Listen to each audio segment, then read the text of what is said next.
I'm glad to have you here. Follow my story until the end, and tell me in the comments which city you're watching from, so I can see how far my voice reaches. I heard the words by accident, words I was never meant to hear. They struck my chest with the force of a hammer. It happened on an ordinary afternoon.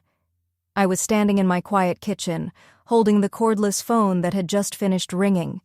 Sandra, my daughter-in-law, had called with a simple question about her upcoming European vacation, the same trip I had been thrilled to pay for. She described it as a second honeymoon with my son, something they needed after 15 years of marriage. At 72, I didn't mind spending money on family. What else was it for? The trip was nearly $8,000, but seeing her excitement had made every cent feel worth it. She hugged me so tightly the day I offered to pay. She called me the kindest mother-in-law in the world. But she never actually hung up the phone. The line stayed open, and that was when I heard her voice again. This time she wasn't talking to me. She was talking to someone else, and her tone was different, sharper, colder. I swear, Karen, she's so easy to fool. She handed over the money without even blinking. My breath caught. Michael says we should wait until after the trip before bringing up the care home idea, Sandra went on. But honestly, I'm tired of pretending to enjoy her stories. My hands began trembling. I wanted to hang up. I should have hung up. But the chill in her voice pinned me in place. The funny part is she actually believes we're grateful. Sandra laughed. This trip is our break from all the responsibility. When we come back, we'll start checking facilities that take assistance programs. Facilities? Assistance programs? I wasn't broke. I had savings, investments, and a fully paid house. Why would she be researching places like that unless she planned to empty everything first? She's been having those senior moments, Sandra continued, forgetting keys, repeating stories. It'll be easy to convince people she needs full-time care. Michael's on board. He's tired of her calling every day. Those so-called moments weren't signs of fading memory. They were signs of loneliness. I misplaced keys because my house was too quiet. I repeated stories because I craved conversation. I called them every day because, since my husband Harold passed 5 years ago, they were all the family I had left. We'll give it a month after the trip, Sandra said. Then we'll tell her about some emergency. Maybe say Michael needs help with paperwork. Get her to sign over authority, just for her own good, of course. Her sarcasm was unmistakable. And after that, she'll be placed somewhere safe. She'll probably even thank us. They had already picked out my future. Without me, without compassion, without a thought for anything except what they could take. The house alone is worth $300,000, Sandra said, plus whatever she has saved. Michael thinks it's close to $500,000 total. Not bad for putting up with her neediness for a few more weeks. $500,000. They were dividing up my life like items on a menu. My chest tightened as the truth settled in. Heavy, cold, undeniable. But then something inside me hardened. A quiet strength I didn't know I still had. I just need to keep being the doting daughter-in-law. Sandra sighed. Smile at her baby pictures. Pretend I care about her garden. Act thankful for the generous gift. If she only knew how much I resent performing gratitude for money that should have been ours already. Ours. As if my 40 years of work belonged to them by default. As if I no longer had a say.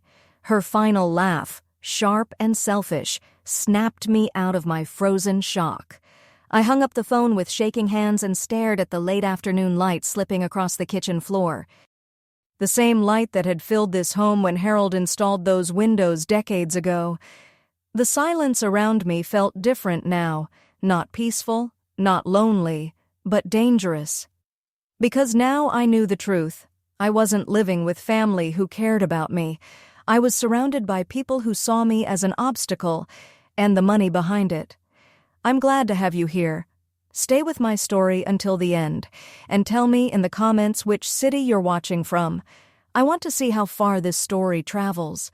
I kept thinking about all the times Sandra had praised my cooking, asked for my recipes, or brought her children over so I could feel like a real grandmother. Had any of it been sincere? Had every hug, every "love you too, Mom Ruth," every thankful smile simply been part of an act? My hands were still shaking when I reached into my purse and pulled out my checkbook. There it was, my own handwriting. A check written just 2 days earlier, $8,000, made out to Romantic European Getaways Travel Agency. I had been proud of that gift, proud to treat them to something special. I thought it was a celebration. But now I saw the truth. I had paid for the very trip they planned to enjoy before quietly placing me out of the way like an object they no longer needed. But as I stared down at that checkbook, something inside me shifted. The shock drained away. The confusion faded, and in its place, a sharp, steady clarity settled in, a clarity I hadn't felt in years. Sandra and Michael believed they were masterminds. They believed they could calculate my worth, decide my future, and quietly move me aside. But they had forgotten something vital. I might be 72, but I am not powerless. I am not confused. And I am not someone who disappears quietly. I walked to my bedroom and opened Harold's old wooden jewelry box, the one where he kept important papers. Behind my grandmother's pearls was a card I had nearly forgotten about, 5 years old but still valid. Margaret Hayes, estate attorney. She had handled Harold's will. She had told me to call if I ever needed anything. And now, I needed everything. Sandra wanted to play with my future? Fine. But she was about to learn that she had stepped into a game with rules she didn't understand, and I was far better at it than she ever imagined. My hand didn't tremble this time as I dialed Margaret's number. Sandra and Michael believed they held all the cards, but they had made one fatal mistake. They underestimated me. Margaret agreed to see me the next morning. I could hear concern in her voice immediately. "Ruth, you sound upset. Is everything all right?" I told her I urgently needed to discuss some estate matters. She cleared her schedule for 9 a.m. That night, I barely slept. Every time I closed my eyes, I heard Sandra's laugh again. The same laugh she'd used when mocking my so-called senior moments. The same cold amusement when she imagined me being grateful for care I didn't even need. I replayed every interaction from the last year. How many times had she and Michael shared a secret look when I repeated a story? How often had they exchanged sighs behind my back when I asked for help with my computer or showed them photos from my garden club? I thought I was sharing my life with them. They thought I was proving I couldn't live it on my own. The worst part was remembering how hard I'd tried to be a good mother-in-law. When Michael brought Sandra home 15 years ago, I told myself I would never be controlling or intrusive. I gave them space. I respected their choices. I helped when asked. I thought we had built real closeness. But lying there in the dark, the truth surfaced, sharp and painful. I remembered the compliments, the wistful comments, the way she admired things in my home like she was auditioning for sympathy. My diamond earrings from Harold, I gave them to her the moment she said they'd look beautiful with her dress for a renewal ceremony. There never was a ceremony. She just kept the earrings. My grandmother's china set, she nearly cried describing how she'd never had nice things growing up. Within a week, I insisted she take it. They never used it. It sat locked in a cabinet like a trophy. There had been a pattern. A clear one. And I had been too trusting to see it.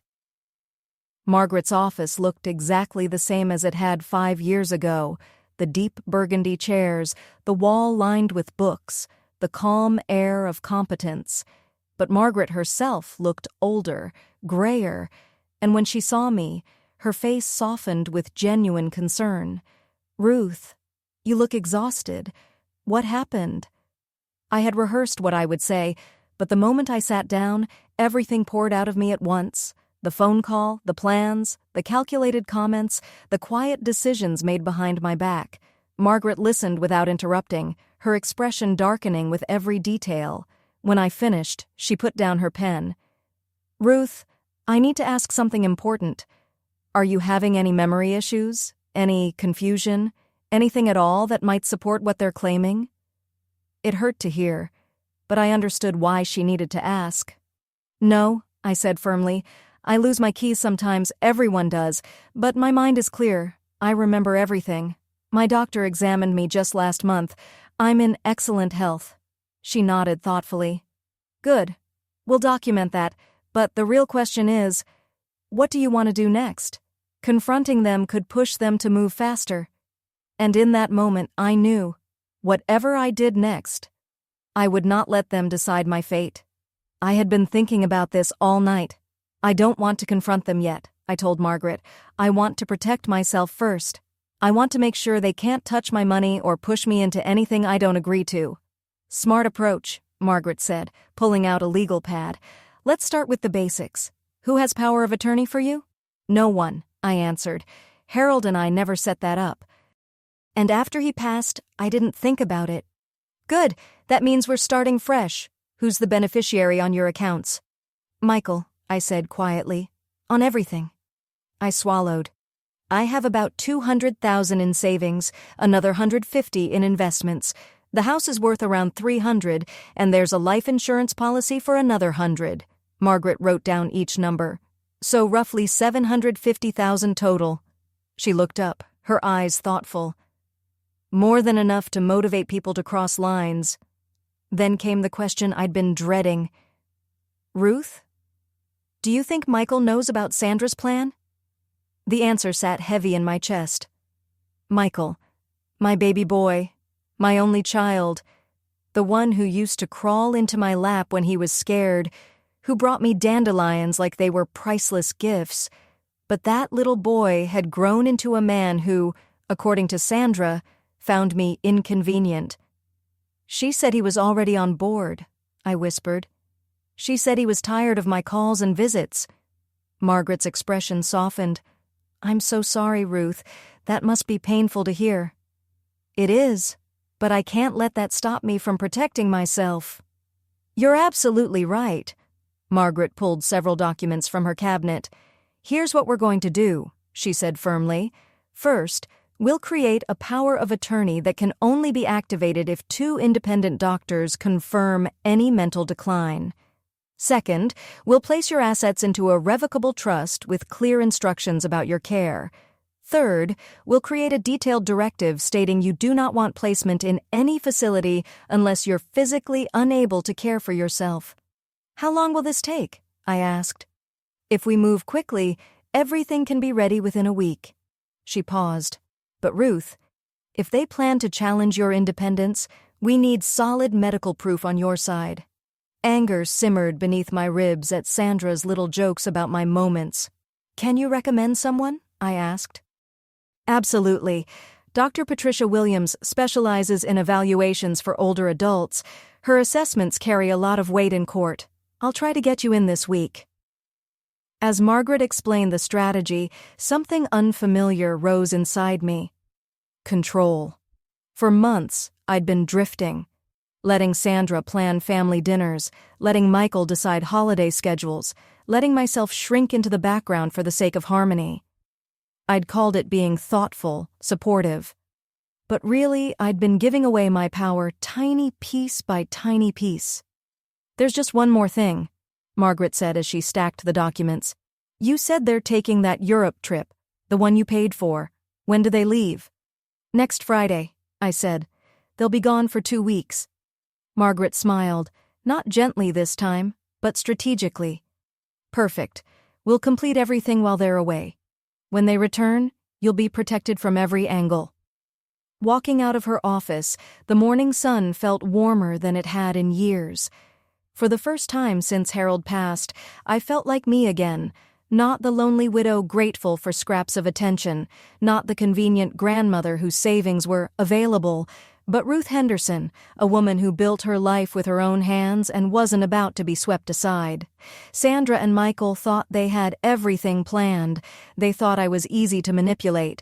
What they didn't know was that their problem had just begun. They wanted to play games? Fine, but I've been playing much longer, and I'm a lot better at winning. The next few days were a blur of careful acting and quiet preparation. I had to maintain my usual routine with them while secretly building a fortress of legal protection.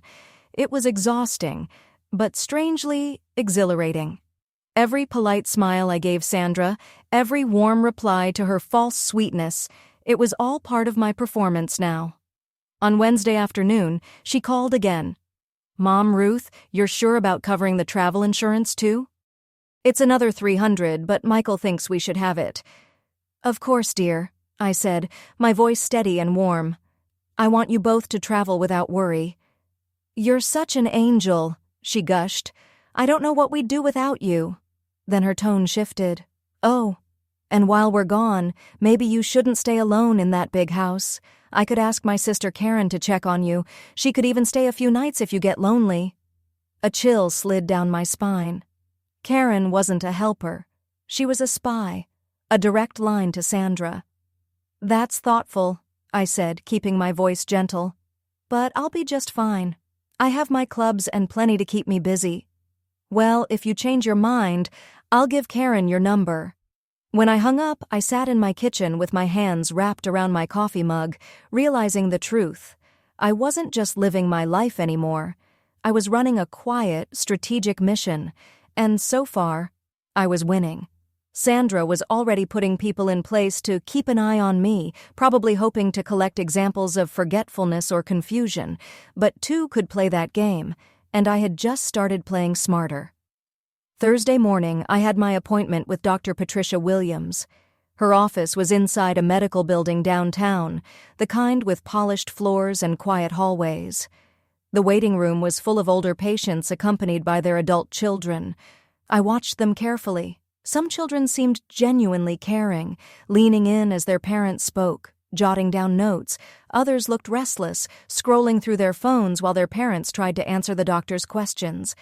It struck me then, the difference between care and duty, the difference between love and convenience. Dr. Williams was a small, precise woman with a gentle voice and sharp intelligence behind wire-rimmed glasses. She spent nearly 2 hours with me, memory tests, logic puzzles, cognitive assessments, a full medical review.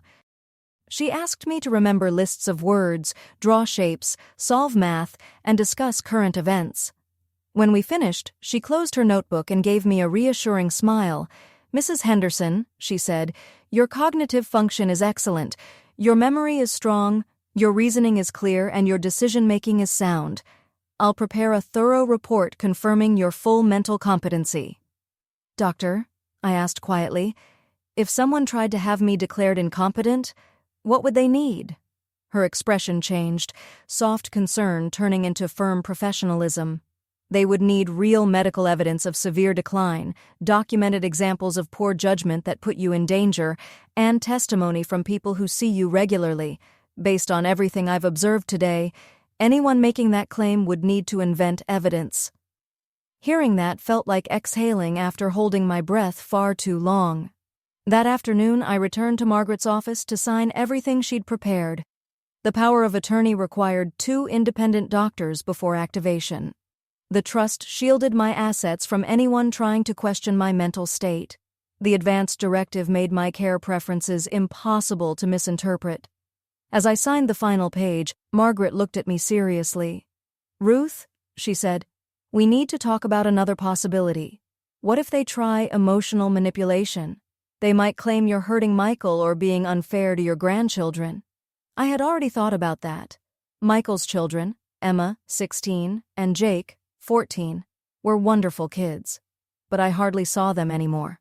Sandra always had a reason, a school project, a sports event, a last-minute practice. The excuses were endless. "The grandchildren barely know me now," I said softly. Sandra made sure of that. Margaret nodded with a thoughtful frown. "That's a common pattern. The manipulator limits contact with other family members so they become the center of the victim's emotional world. It increases control." Friday morning arrived faster than I expected. Sandra and Michael were leaving for the airport at noon, and Sandra insisted on stopping by beforehand. "I want to say goodbye properly," she'd said, "and maybe you could give me your recipe for those chocolate chip cookies. I'd love to make them while we're traveling." She arrived at 10. She looked radiant, freshly highlighted hair, expertly done nails, a new designer purse. She was glowing with the anticipation of luxury. "Mom Ruth, you look wonderful," she said as she hugged me tightly. "Are you excited for us?" I can't believe we're finally taking this trip." "I'm thrilled for both of you," I replied calmly, pouring her coffee into my second-best china. I'd learned not to use the good set around Sandra. "I brought something for you," she announced, pulling out a small, wrapped box. Inside was a modest pendant, the kind you might find in the jewelry section of a department store for $30, $8,000 for their vacation, and this was my thank you gift. "It's lovely," I said politely. "I thought you could wear it and think of us while we're away," she replied. Then she leaned in, lowering her voice. "Michael's so excited. He's been under so much pressure lately. This trip is exactly what he needs." I knew Michael struggled with anxiety. He always had. But the truth was simple.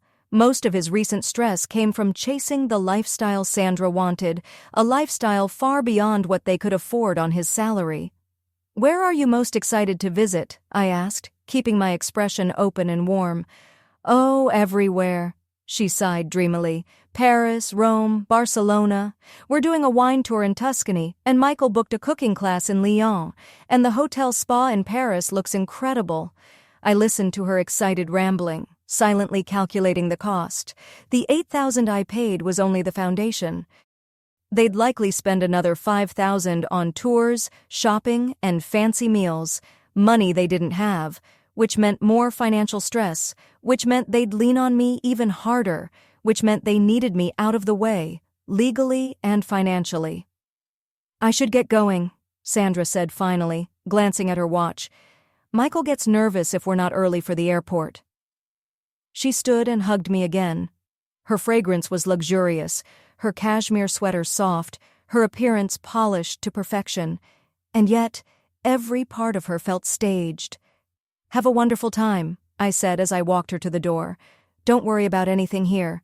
Just enjoy yourselves." I watched her walk to the car, her heels clicking confidently on the driveway. She had no idea that the person she thought was powerless had just become the one thing she never planned for, a woman fully awake, fully prepared, and fully protected. "We will," Sandra said brightly. "And when we get back, maybe we can plan something special for your birthday next month." I was thinking about that lovely restaurant downtown, the one with the jazz band. My birthday. The same birthday she'd forgotten 3 years in a row. But suddenly she remembered. Suddenly she cared. Not because of affection, but because she assumed it might be my final birthday spent outside a care facility. After she left, I stood by my kitchen window and watched her drive away in the car I helped them buy. The house felt different now, not lonely, peaceful. For the next 2 weeks, I didn't have to pretend. I didn't have to smile politely when Sandra made those little remarks about my age. I didn't have to endure Michael's heavy sighs when I asked a question about my computer. For the first time in months, I was free to be myself, and more importantly, free to protect myself. Margaret had given me a list of tasks to complete while they were gone. 1. Visit the bank and remove Sandra from my emergency contacts. 2. Change the locks on my home. 3. Meet with my financial advisor and transfer my investments into the new trust. But before any of that, I wanted to visit my safety deposit box. There were documents inside, old ones, things Harold insisted we lock away. I had a feeling I might need every tool available. As I grabbed my purse and keys, I caught my reflection in the hallway mirror. I looked different, more awake, more focused, more myself. The woman staring back at me wasn't a fragile widow waiting to be placed aside. She was someone who spent decades working, saving, building a future, and she had every intention of defending it. Sandra and Michael thought they knew what my future looked like. They were about to discover how wrong they were. The first thing I did after driving away from my house was head straight to the bank. I'd been a customer at First National for 30 years, and the manager, Robert Chen, had worked with our family since Harold passed. He greeted me warmly, but his expression changed when he saw my face. "Mrs. Henderson, is everything okay? You seem troubled." I had rehearsed what to say, careful, cautious, without revealing too much. "Robert, I need to make some updates," I said calmly. I want to remove my daughter-in-law as an emergency contact and beneficiary. His eyebrows lifted. Of course, but may I ask why? Last time we spoke, you mentioned how helpful Sandra was. That had been the problem. I'd been too eager to show off our loving relationship, too eager to appear blessed and supported. I've decided I want more privacy, I said gently. I want to handle things myself. Robert nodded, though I could see he sensed something deeper behind my words. We spent an hour reviewing my accounts, removing Sandra from every file, and setting up new security measures. I also requested that no information about my accounts be released to any family member, only to me directly. When we finished, Robert looked at me carefully. Mrs. Henderson, I hope you don't mind me asking, but these changes are significant. If you're experiencing any concerns related to manipulation or financial pressure, we have services that can help. The kindness in his voice nearly brought me to tears. For so long, I'd felt alone, doubting my own instincts. Hearing a professional even hint that my concerns were valid felt like a lifeline. Thank you, Robert, I said softly. I'm just being careful. My next stop was the locksmith. I'd never changed the locks in all the years I'd lived here, but Margaret insisted it was essential. If they have keys, she'd warned, they can move things, hide things, or bring people in to witness false confusion. Changing the locks removes that option. The locksmith, a friendly man named Dave, arrived that afternoon. As he worked, he talked about home security and mentioned, almost casually, that he'd been seeing more cases where older adults were exploited by their own families. The sad part, Dave said as he installed the new deadbolt, is that most of them never expect it. They trust completely, right up until it's too late. While Dave secured the doors, I walked through my home with new eyes, and in the guest bedroom, where Sandra and Michael stayed, I found something that made my stomach twist, a folder hidden under the mattress. Inside were printed pages of care facility websites, notes in Sandra's handwriting listing my assets and estimated values, a business card for a lawyer specializing in emergency guardianship, budget calculations for selling my house, and then one note that froze me completely. Ours doctor appointment. Ask about memory concerns. Get official documentation of decline. My hands trembled. She hadn't just been planning this. She'd been building a case, a false case, and she planned to use my own doctor to do it. Sandra had planned to accompany me to my next doctor's appointment, armed with rehearsed stories about forgetfulness and confusion, hoping to pressure a physician into documenting problems I didn't actually have. But now I had evidence, real evidence, that her plan wasn't some impulsive idea. It was organized, calculated, premeditated. I gathered every printout, every note, every document from the folder, and placed them carefully into a bag. Margaret would need to see all of it. Tuesday, restructuring my future. Tuesday morning, I met with my financial advisor, Janet Morrison. She'd known Harold and me for years and handled our accounts with calm, practical expertise. Ruth, she said thoughtfully, Margaret told me you're restructuring your estate. She mentioned you're making major changes. That's right, I replied.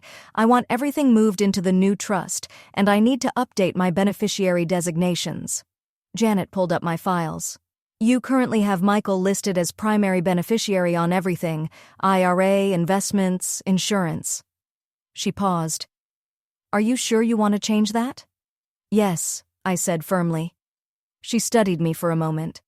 Last time we met, you were talking about helping Michael and Sandra with their financial goals. What changed?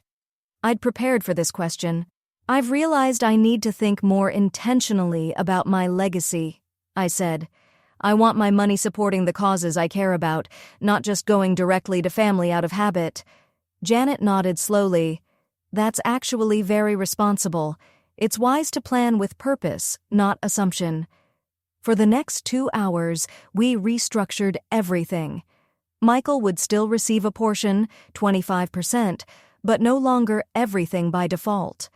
The remaining 75% would go to organizations I'd supported for years: the local animal shelter, the library's literacy fund, a program that helps older adults afford medications and home care.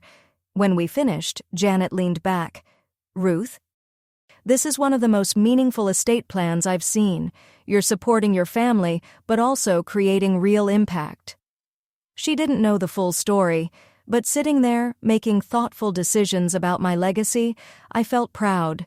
For the first time, I was in control of what my life's work would support, and none of it would fall into Sandra's hands without oversight.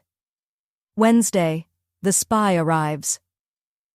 Wednesday brought a visitor I'd been expecting and dreading, Karen, Sandra's sister. She rang the doorbell just after noon. Even though Sandra had hinted she might check in on me, seeing her on my porch sent a jolt of nerves through me. "Ruth, I hope I'm not intruding," Karen said in her warmest imitation of concern. "Sandra asked me to check on you while they're away." Karen was younger, maybe mid-30s, with the same carefully styled blonde hair and polished demeanor. She held a casserole dish, the perfect prop. "That's thoughtful of you," I said. "I'm doing fine." "Sandra was worried you might get lonely," Karen replied. "Mind if I come in?" If I refused, it would look suspicious. So I smiled and opened the door. She stepped into my kitchen, setting the casserole down while subtly scanning the room. The family pictures, the mail stack, even the glimpse of my medicine cabinet. "Sandra mentioned you've been a little forgetful lately," Karen said lightly. "That must be unsettling." "My memory is perfectly fine," I said calmly. She gave me a sympathetic smile. "Of course it is. Sometimes family just worries too much. Living alone at your age can be risky, you know." Every word sounded rehearsed, like she was reading from a script Sandra had prepared. "Would you like some coffee?" I offered. "That would be great," she said, sitting down like she was settling in for an assessment. "You know," she continued, "I was telling Sandra how generous you were to pay for that European trip. $8,000, that's a huge gift." She wanted me to talk about money. She wanted me to slip up, reveal confusion, contradict myself, anything she could twist. "Family is important," I said simply. Karen stayed for an hour, her questions disguised as casual conversation. "How do you spend your days? Do you cook for yourself? Do you ever forget appointments? Isn't the house too big for you? Have you thought about getting help?" All framed as kindness, but all aimed at assessing my capacity.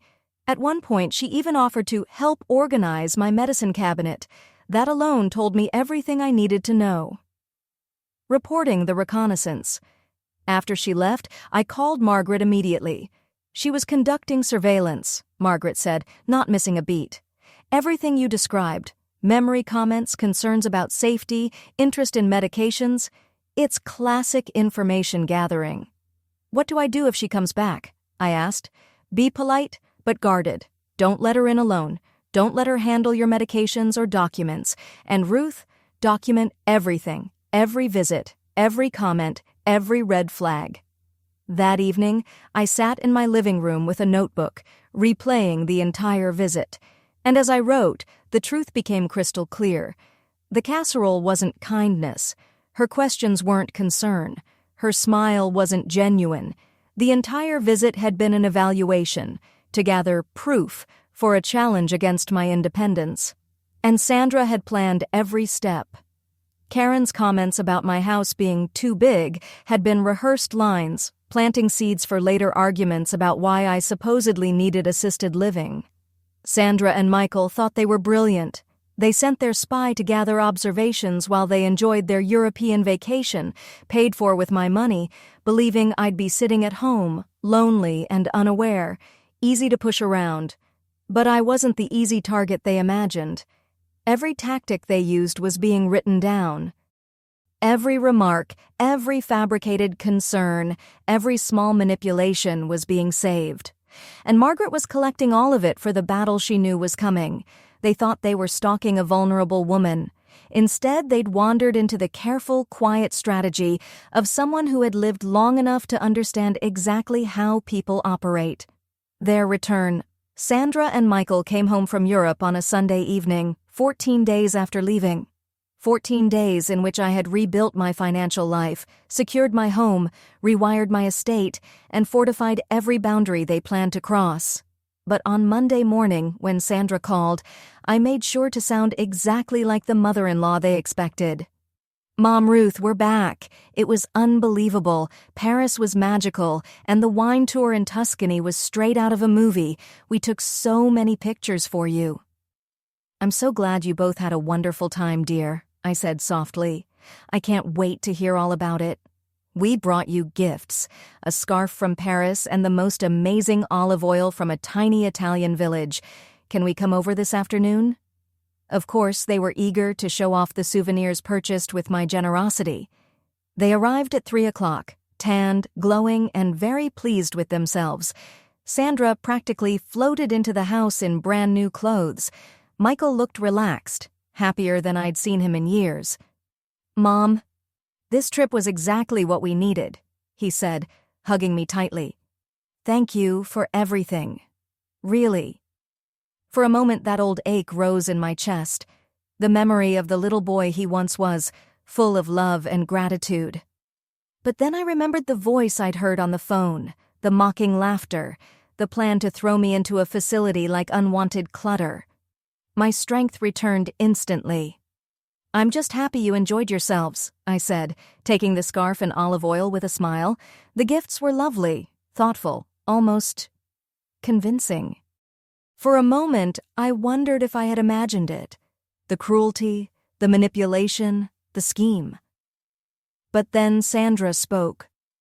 "Mom Ruth," she began, settling comfortably onto my couch like she owned the place, "Michael and I did a lot of thinking on this trip, about family, about the future, about what's best for everyone." There it was, the opening lines of the speech they had rehearsed. "We realized you must get lonely in this big house," she continued, "and we know how hard it must be to manage everything alone." I almost smiled. They were so predictable. "So," Sandra added brightly, "we've been researching some options that might be perfect for you." Michael joined in, voice soft and careful, like he was reading from a brochure. "Mom, there are some really nice senior communities nearby. You'd have your own space, but you'd also have activities, social opportunities, transportation, everything you could need." Sandra nodded eagerly. "We looked at photos while we were in the hotel. They're beautiful, like cruise ships on land." I stayed quiet, letting them build their story. 2 weeks away had clearly emboldened them. They spoke as if they were giving a gift, not delivering a sentence. "And the best part," Sandra said, her voice syrupy, "is that you wouldn't have to worry about anything anymore. No more house upkeep, no worries about living alone. You'd have professional staff available all day, every day." "It's the responsible thing to do," Michael added. "Dad would want to know you're cared for." Mentioning Harold was a low blow, but I kept my expression calm. "These places sound expensive," I said lightly. They exchanged a quick look, the first slip in their confidence. "Well, they do cost money," Sandra admitted carefully. "But Mom, your house has so much equity. You don't need all this space. Selling it could easily cover years of high-quality living." Michael nodded earnestly. "And you've always said you wanted your money used wisely. This would be an investment in your well-being." I nodded slowly, pretending to weigh their words. "You've clearly put a lot of thought into this," I said. Sandra nearly sagged with relief. "We have. Because we love you so much and we want what's best. We've even made a few early inquiries, nothing formal, just to check availability." "How thoughtful," I said. "And when were you thinking this might happen?" Michael shifted, almost squirming. "Well," he began, and I smiled politely, waiting for him to say what he didn't know, that the moment he tried to push me, he would discover just how strong the walls around my life had become. "Sooner is probably better than later," Michael said gently. "These places usually have waiting lists. And at your age, it's better to make the transition while you're still healthy and able to adapt." At your age. As if 72 meant I was moments away from losing myself, as if I was already halfway gone. "I see," I said calmly. "And you've already looked into specific facilities?" Sandra's eyes lit up. She pulled out her phone like someone unveiling a treasure. Actually, yes. There's a place called Sunny Meadows. It's perfect. It's only 20 minutes from us, so we could visit all the time. She turned her phone toward me. Stock photos, strange smiles, that same sterile, manufactured happiness I'd seen in every marketing brochure for every institution, a place where people waited for time to pass, nothing more. It looks very nice, I said. What did you find out about costs? About $4,000 a month, Michael said. More if you need additional services, but your house would easily cover years of care. $4,000 a month, $48,000 a year, nearly $250,000 gone in 5 years, all while I sat in a place I never chose. That does seem reasonable, I said with a thoughtful nod. Their eyes lit up. They thought the trap was closing. They thought they had won. So, you'll consider it? Sandra asked quickly, barely containing her excitement. Oh, I've done more than consider it, I replied. I've made my decision. The room shifted instantly. Both of them leaned forward expecting surrender, expecting me to simply hand them control. Instead, I said, I've decided that anyone who plans to place their own mother in a care facility while she pays for their vacation is someone who doesn't deserve to inherit a single dollar from me. The silence was instant and heavy. Sandra's face drained of color. Michael blinked like he couldn't comprehend what he'd just heard. Mom, what are you talking about? He whispered. I opened the drawer of the side table and pulled out a folder, the folder Margaret had helped me prepare. Inside were printouts of the documents I found hidden in their guest room, notes listing my assets, timelines, and calculations, research on institutions, and a transcript of the phone conversation Sandra never realized I overheard. I slid the folder across the coffee table. I'm talking about this, I said quietly. Your wife's research into facilities, her financial calculations, her notes on getting me declared incompetent, and the call where she laughed about what she planned to do to me once I paid for your trip. Sandra went pale, then flushed, then pale again. You were spying on me? She snapped, listening to private conversations. You forgot to hang up the phone, I answered calmly. And nothing is private when you're discussing my life, my money, and my future.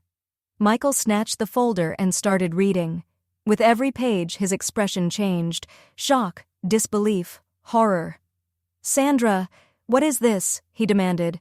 These notes about her assets? Guardianship proceedings? Did you really write all of this? I was just researching options, Sandra said, her voice high and desperate. Just trying to be prepared in case she needed help. It's not what it looks like. Really? I asked. Because it looks exactly like you were preparing to strip me of everything I've ever earned. That's not... We would never... She stammered. You said, and I quote, after she pays for my trip, I'll place her in a care home. You called me gullible. You mocked me. You said you were tired of pretending to care about my stories. Michael looked like he might be sick. Mom, if Sandra said those things, I swear I didn't know. Oh, but you did, I said coldly, pulling out another sheet. According to the notes, he'd already agreed. He thought my daily calls were too much. He thought I needed professional supervision. He thought my independence was a burden. Michael's face collapsed as he read his own involvement, written in Sandra's handwriting. Mom, I never said those exact words, he whispered. Maybe not those exact words, I said. But you agreed. You participated. You were willing to let your wife manipulate me into signing over my life so you could enjoy my money while telling yourselves it was responsible? Sandra's mask finally cracked, anger spilling through. You know what? Fine. Maybe I did say those things. But it's true, Ruth. You are getting older. You do forget things. You do need more help. We were planning for what was coming. The inevitable? I asked quietly. You mean the inevitable moment when you could legally take my savings? It's not taking, Sandra snapped, her voice sharp and revealing. It's family money. Michael is your only child. That money should be ours anyway. We're just trying to make sure it's used responsibly. Responsibly? I repeated. You mean the way you've handled your own finances? The loans, the overspending, the constant rescues? Michael stared at Sandra as if seeing her clearly for the first time. That money isn't ours, he said slowly. It's hers. She worked for it, she saved it, she gets to decide. Oh, stop it, Sandra snapped. Don't pretend you haven't thought the same thing. How many times have you complained about having to visit her, listen to her stories, help her with basic things? How many times have you said life would be easier if she was somewhere with staff to take care of her? Michael's face twisted, torn between guilt, anger, and shock. Meanwhile, I watched them with a strange mix of sadness and satisfaction. Because for the first time in years, the truth was finally out.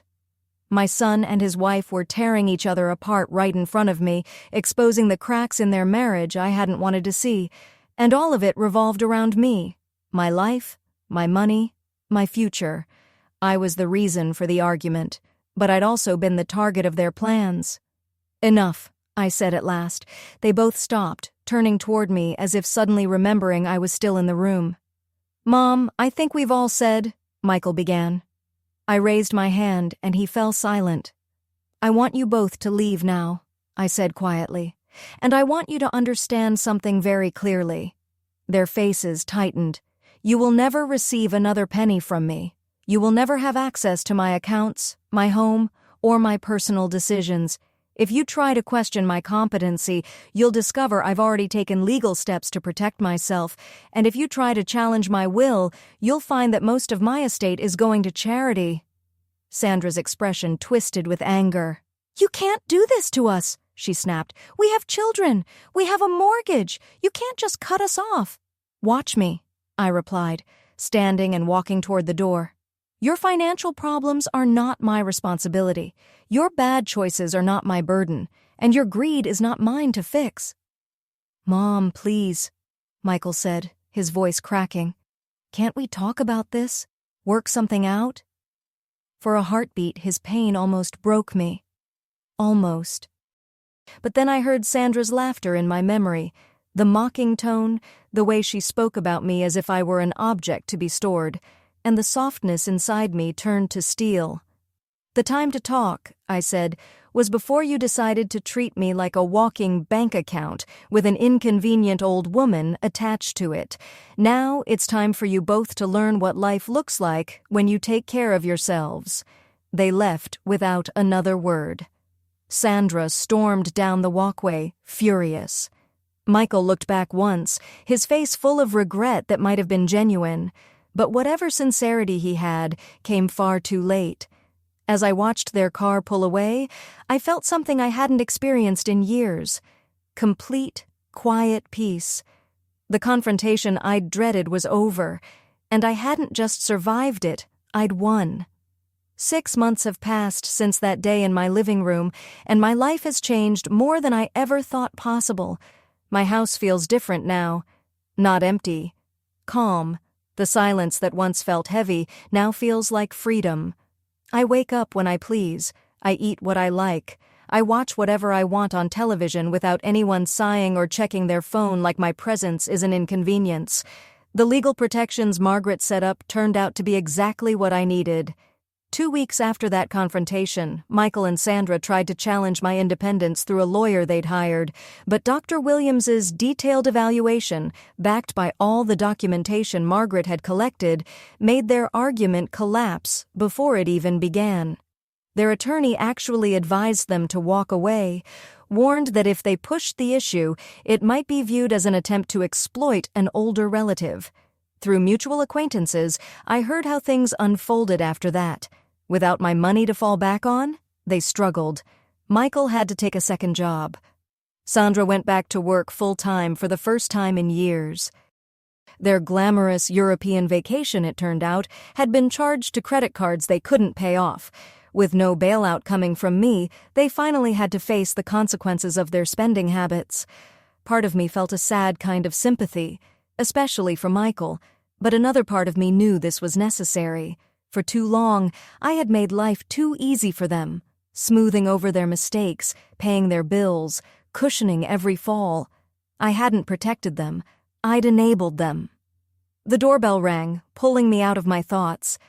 Through the window, I saw a teenage girl and a woman I didn't recognize standing on my porch. When I opened the door, the girl's face lit up. "Grandma Ruth!" It was Emma, my 16-year-old granddaughter. She looked older, taller, more grown up, but her eyes still had the same warmth I remembered from when she was small. "Emma," I breathed, pulling her into a hug. She smelled like shampoo and sunshine. "What are you doing here?" "This is my friend's mom, Mrs. Patterson," Emma said, nodding toward the woman beside her. "She drove me. I really wanted to see you." Mrs. Patterson smiled kindly. "Emma talks about you all the time," she said. "She asked if I could bring her over. I hope that's all right." "Of course it is," I replied. "Come in, both of you." We went into the living room and Emma looked around, taking everything in. "Your house looks different, Grandma," she said. "Brighter." She was right. In the months since the fallout, I'd made the house my own again. I'd repainted in colors that made me happy, not the bland tones Sandra preferred. I'd moved the furniture to suit my comfort, not for appearances. I turned Harold's old office into a craft room, a space just for me.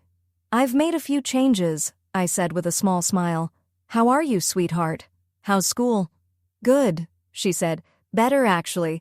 I made varsity soccer and I'm taking AP art history. I love it." She hesitated, then glanced down at her hands. "Grandma, I need to tell you something." My heart tightened. "Emma, you don't have to worry about grown-up problems," I began. But she shook her head, looking up, her expression firm, so much like Harold's when he'd made up his mind. "No," she said quietly. "I want to talk about it." She took a breath. "Mom told me and Jake that you cut them off because you were being selfish and vindictive. But Dad told me what really happened, about Mom's plan, about what she said about you." Beside her, Mrs. Patterson shifted uncomfortably. "Maybe we should give you two some privacy," she murmured. "It's all right," I said gently. Then I turned back to Emma. "What did your father tell you?" "He told me about the phone call you overheard," she said. "About the research Mom did, about the way they were planning to use your money and then put you away." Her voice shook just slightly. "He cried when he told me, Grandma. I've never seen my dad cry before." My throat stung. For all the hurt he'd caused, knowing that Michael truly regretted what he'd done brought a small, quiet comfort. "He said he went along with it because Mom convinced him it was for your own good," Emma continued. "But afterward, he realized how wrong it was. He's been trying to figure out how to apologize, but he doesn't think you'll forgive him." I looked at her carefully. "And what do you think about all of this, Emma?" She was silent for a long moment, choosing her words slowly. And as I watched my granddaughter sitting across from me, brave, honest, and determined to know the truth, I realized something. My story wasn't just about loss. It was about what I'd reclaimed, my dignity, my independence, and my voice. "I think Mom was wrong," Emma said carefully.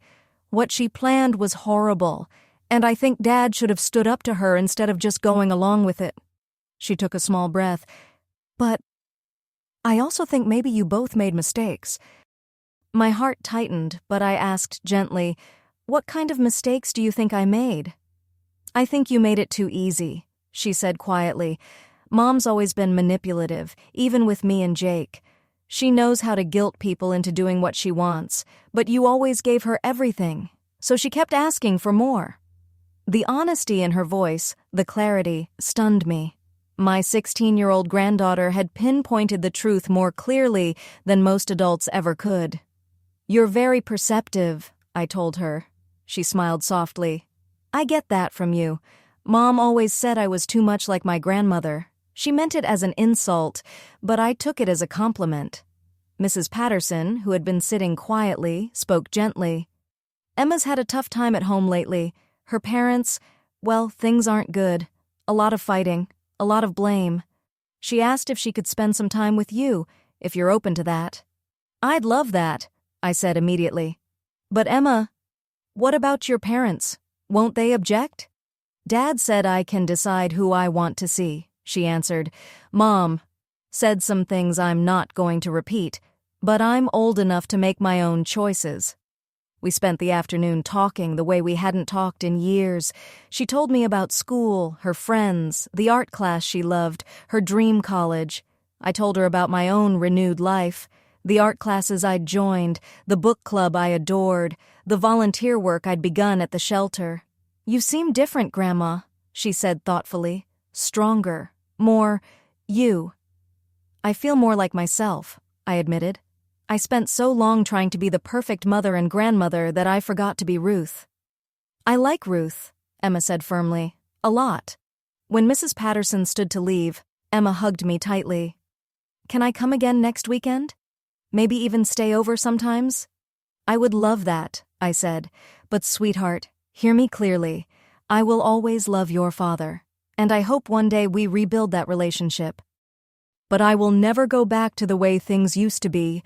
I won't let anyone treat me like a burden or a bank account again." "I wouldn't want you to," she said quietly. "You deserve better." After they left, I sat in my garden as the sun slipped behind the trees. Emma's visit wasn't just a joy, it was a revelation. Sandra had tried to isolate me from the children, to control every relationship around me. But Emma was old enough to see through it, brave enough to make her own choices. The phone rang. Margaret's name appeared on the screen. "Ruth," she said, "I have some news I think you'll want to hear." Her tone told me it would be interesting. "I heard through professional channels," she continued, "that Sandra and Michael are getting divorced." I wasn't shocked. Financial strain, shattered trust, and exposed manipulation rarely make a marriage stronger. "How do you feel about it?" Margaret asked. "Sad for them," I said honestly, "especially for the children, but not guilty. Their choices brought them here." "That's very healthy," she said. "And Ruth, there's more. Michael's attorney reached out. He wants to know if you'd be willing to meet with Michael, privately. He wants to apologize. He wants to know if there's any chance of rebuilding your relationship." 6 months earlier, I would have said yes instantly, desperate for any sign of reconciliation. But life had taught me something important. There's a difference between love and enabling, between forgiveness and being a doormat. "Tell his attorney," I said, "that I'm open to meeting, but with conditions." "Which conditions?" Margaret asked. 1. Sandra cannot be involved in any way. 2. Any relationship we rebuild will be based on mutual respect, not financial reliance. And 3. Trust takes time. He must understand that. "I'll relay that," Margaret said warmly. "Ruth, you've become one of my favorite clients. The strength you've shown, it's inspiring." When I hung up, I walked through my home slowly, turning on lamps as dusk settled in. Every room reflected my choices now, my taste, my comfort, my personality. The guest room that once hid evidence of betrayal was now cozy and bright, ready for Emma's overnight visits. Harold's old office had become my craft room, full of half-finished projects and the scent of acrylic paint. The living room walls held art I'd chosen for myself, not artwork Sandra had insisted matched the decor. I thought about the woman I had been 6 months earlier, lonely, eager to please, willing to shrink herself to keep others comfortable. That woman was gone. Being alone, I learned, wasn't the same as being lonely. I had new friends, real ones, from art class, book club, and volunteer work. I had hobbies that fulfilled me, activities that challenged me, and I had myself again. The Ruth who had worked hard for 40 years, the Ruth who had raised a son, the Ruth who had survived heartbreak, betrayal, and widowhood, the Ruth who had learned how to stand up for herself when it mattered most. My phone buzzed. A text from Emma. "Thank you for today, Grandma. I love you. Can't wait for next weekend." I smiled and typed back, "I love you too, sweetheart. I'll make your favorite cookies." Later, as I prepared for bed, I caught my reflection in the mirror. The woman looking back had gray hair and wrinkles, but her eyes were bright, steady, and full of peace. She looked like someone who finally understood her own worth, someone who would never again allow others to define it. Sandra had been wrong about many things, But one thing she said was true. I had changed. I was stronger, more confident, more myself than I'd been in decades. And for the first time in my life, I felt completely free. In my jewelry box, the cheap little pendant Sandra gave me before their trip still sat in the corner, a reminder of how little she valued me. But right beside it was something infinitely more precious. A silver locket Emma had bought with her own babysitting money, engraved with, "World's Best Grandma." Some people, I'd learned, are worth the investment of love. Others are worth the investment of boundaries. The real wisdom is knowing the difference. As I turned off the lights and climbed into bed, I felt something warm, steady, and new settle over me. Contentment. Tomorrow held new possibilities, new adventures, new joys, all on my own terms. At 72, I was finally just getting started.